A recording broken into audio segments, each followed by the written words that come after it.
this is BBC nonsense gone mad, isn't it? Really, really crazy.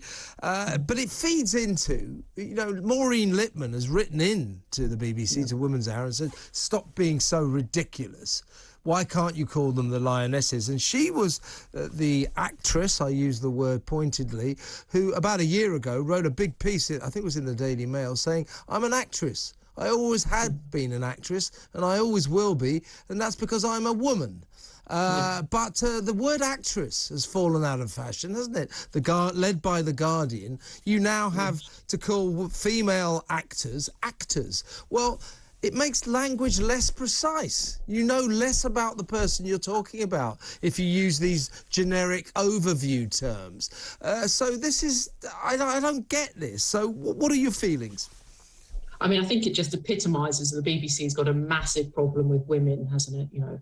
And the fact that this was being debated on BBC Women's Hour, it's just utterly laughable. They're sort of, it should be called the anti-Women's Hour, really, because they push this radical trans ideology that they're pushing all the time. They're constantly pushing to get rid of any reference to women whatsoever. That's a far too complicated issue for people to talk about. We have to just talk about body parts and chest feeding and bleeding and all of those kinds of things. We can't talk about women. So, of course we can't have lionesses. I mean, this is absolutely ridiculous. The British people are really, really proud of the lionesses and really excited. And actually, it's really great to see the people being engaged with watching women's sport. I mean, I'm not a huge fan of women's sport myself, but, it's great to see when we have a team that is doing really well, that actually people more and more are watching it and getting excited about it, and don't take away from it by saying, let's now police what they're called. It's just ridiculous. Yeah, I mean, Women's Hour, of course, such a dubious production. As you say, they don't really like women, apparently. And by the way, it's never been an hour.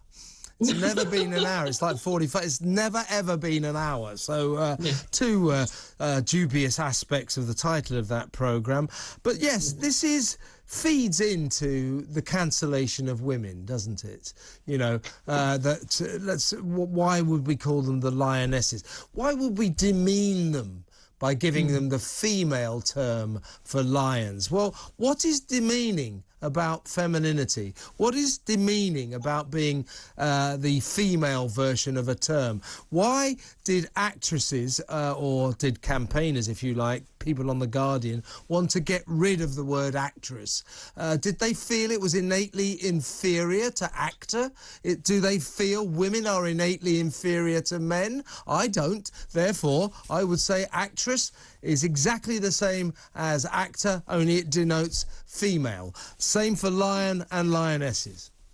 Exactly. And, the vast majority of women throughout the country are very proud of being female and are very proud of, terms such as actress or lionesses or whatever, because, it's a positive thing to be female. Why are we having, these uber woke people at the BBC being so patronising as to say, oh no, we can't possibly use that, we'd rather be called lions?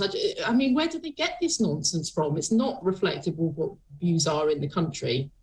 Yeah, Women's Hour, they hit upon something that no one else had thought of and had not even occurred to a single soul, especially the people who play for the lionesses. It's extraordinary, isn't it? It's the BBC once again, flying off into weird areas with its own allegedly progressive agenda that is actually an insult to women. Exactly, but this is where identity politics comes down to, and where the end game always is that people are without any personality and character. Everybody is lumped in together. Everybody's got, has to fit into the diktat of the ruling orthodoxy. And, the BBC is very good at just trying to divide people with these nonsense words and controlling language. And I think at the end of the day, women are happy to be women. They're proud to be women in general.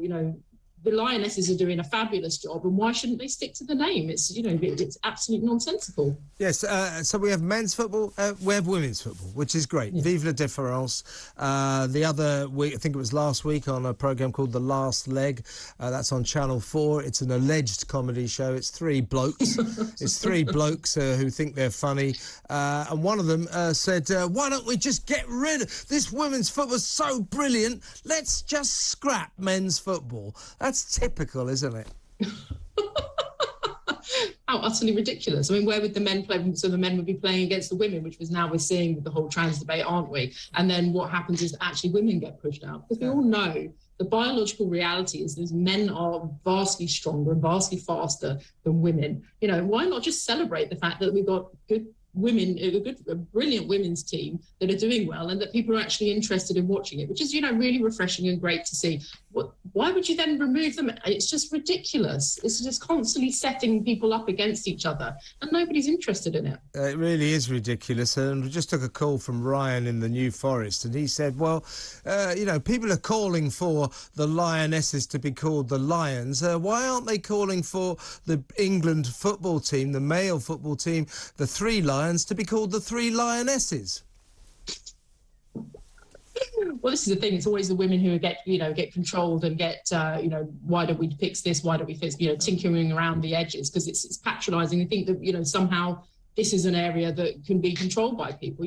Nobody would even dream of calling the Lions the Lionesses. That would be utterly ridiculous. But this is what we see all the time with women, is that we're constantly getting, why don't you let, these change the terms for this, make room for this person, make room for this group of people. Yeah. And, we just need to stop going down this route. And we shouldn't be having to pay the BBC to be pushing this kind of agenda on people. That's the key thing. Yeah, on a general basis, it's like you always hear women, you should call women people with cervixes, people who menstruate, people who get pregnant. You never hear many calls for calling men people with testicles, do you? You never hear that side, and I wonder why. And it's because actually, the main thrust of this radical trans movement is from people who are biologically male, who are pushing this agenda, who want to detach biology from what they're seen as being a woman, and therefore, womanness is being, trying to be eradicated. And you just don't see that on the other side, because you don't see people who are trans men, i.e. biological females, who are transitioning over, making that kind of hoo-ha and that kind of noise.